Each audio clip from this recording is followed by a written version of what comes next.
And hello YouTube, and welcome back to another episode of the Zone TV Movie Entertainment with me, your host Jonathan, once again bringing you my thoughts and review for today's two-episode premiere of Star Wars The Bad Batch episode 6 and 7.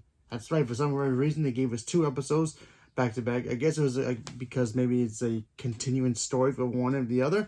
So awesome. If you have not caught up to The Bad Batch yet, I highly recommend checking it out, because this is setting up the table what's going to be happening towards the end of this series, and where some of these clones allegiance starts to alter, I guess, if you want to call it that. And yeah, so let's talk about it. So we all know that, Crosshair, Omega, they're back with the team. They're ready to go, but now we get to see in episode 6, we get to see Rex and his squad dealing with some things. They got a senator to protect. They got other clones who are I guess outranked or out without their without their rankings, and they encounter an assassin trying to take out one of the senators. They manage to capture him, and then of course, as soldiers do, they're resistant to torture and all that stuff, and they pretty much vow not to break their code or whatever it is, and they capture this one clone to try to get answers about the location of that facility that's keeping a lot of the clones locked up as well. And of course, we have one clone who knows that, oh yeah, Crosshairs is working with them. Let's go question him. And of course, Rex is like, nah, he's one of us. We gotta hear him out first, and then we're gonna talk to Hunter and everybody and see what they are, what place they're in their heads. Of course, they contact them. They show up. And they start talking about things, and then it goes from there. Then in episode 7, here's episode 7's little review. Obviously Commander, Rex is there with his squad. The Bad Batch show up as well, and then they just start talking about, like, okay, who knows about this facility? Of course, they all blame, some of them blame from Rex's squad, they blame Crosshairs, like, hey, you're one of them, you're part of the Empire, you're the reason some of our squad members are gone because of you.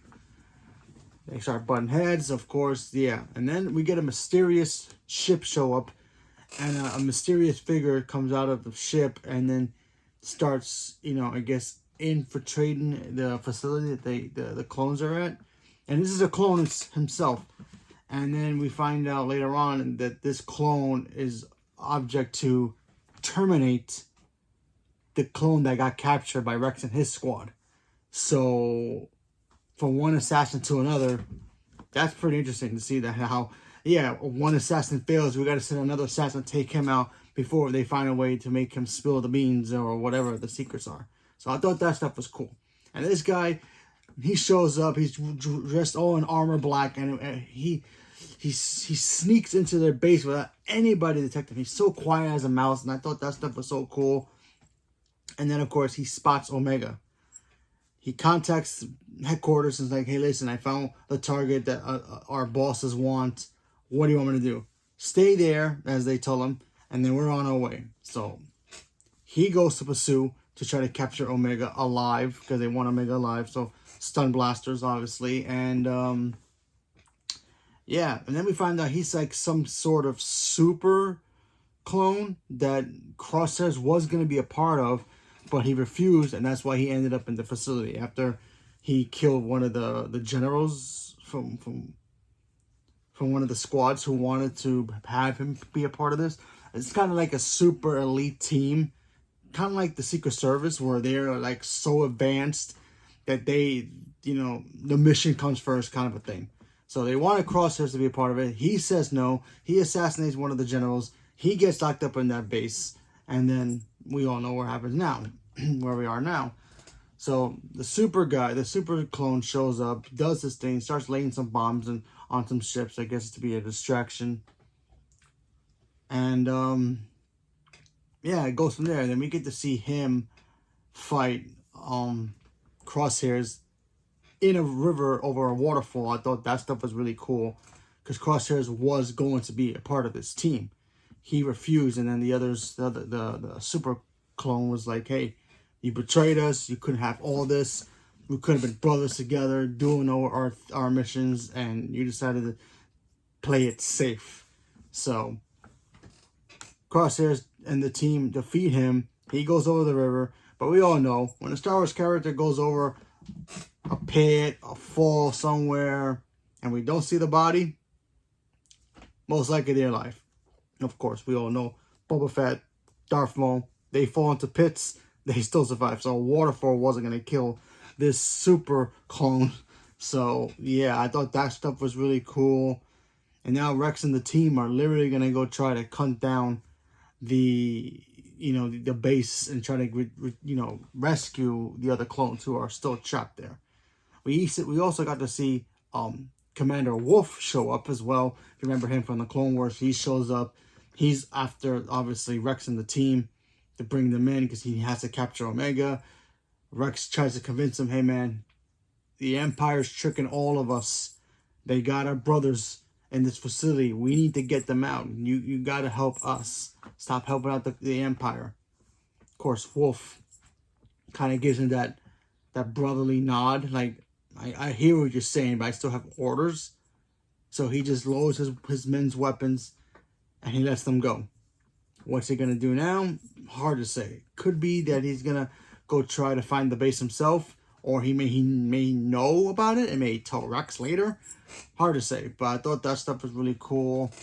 Obviously, like I said before, the super clone shows back up after he crawls out of the river.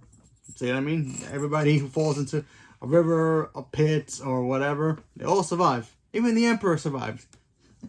We all know how that turned out. And yeah, so that was episode 7. I thought episode 7 was really, really the best episode out of these two, because at least when we got to see episode 6, it set up the stage to what we were going to see. We saw, Rex, he's very worried about his team. He's very worried about these other clones in these bases. He didn't know the extent of how bad it was until Omega told him in episode 7. But he's more determined now to find them. And he did what he had to do. He protected the senator. He got them to the drop-off point. He did that, and then he wanted to go back and focus on trying to get the other clones out of these bases that apparently they're being captured. So there's that. I still think Tech is coming back. I just don't know when, but I don't know. I feel like every episode I keep saying that, but we still haven't seen anything. But I think it's only a matter of time, unless that Rogue Shadow super soldier clone was Tech. Imagine that was Tech, and they just brainwashed him after he got captured. Maybe, who knows? But that guy's still gonna be after the team, so we just have to wait to see what happens there. So leave a comment below. Let me know what you guys thought about episode 6 and 7. I apologize if episode 6 review was a little short because it wasn't as big as episode 7 was, but I wanted to combine it together to make it more sense. So my apologies if you got any confusion. Episode 6 was the build up to the conclusion of episode 7, which episode 7 basically sets up the next big thing that's going to be happening. Them literally trying to go retreat the other clones in those facilities. So leave a comment below. Let me know what you guys thought about episode 6 and 7, and what you think about it as a whole, as one episode in general, because I kind of counted as one big episode and I thought it was great. So leave a comment below. Let me know. Stay tuned for more. Thank you very much, and have a good day.